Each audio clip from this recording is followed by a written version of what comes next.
बारामतीत 100 वर्षात नाही पडला एवढा पाऊस पडलेला आहे.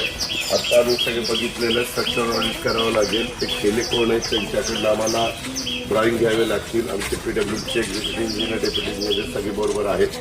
ते सगळं केल्यानंतर आपल्याला कळेल की कितपत धोका त्या ठिकाणी निर्माण झालेला आहे. एक गोष्ट चांगली आहे की पलीकडं काळवट फार वर आहे, म्हणजे खाली सगळं हाड आहे.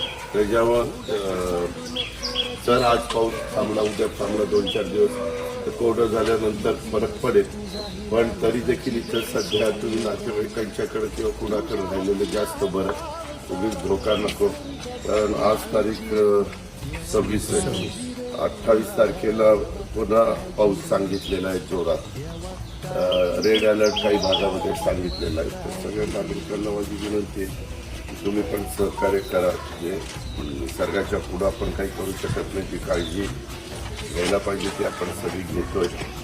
पण तुम्ही घाबरून जाऊ नका. काही असेल तर ताबडतोब प्रांताचे तुमचे मामलेदारचे, चीफ ऑफिसरचे, राठोडांचे, इकडच्या PIचे 5ही नंबर देऊन ठेवा. कुठल्या संबंधित असेल तर त्यांना पोलीस असं ते सोपं जाईल लोकांना.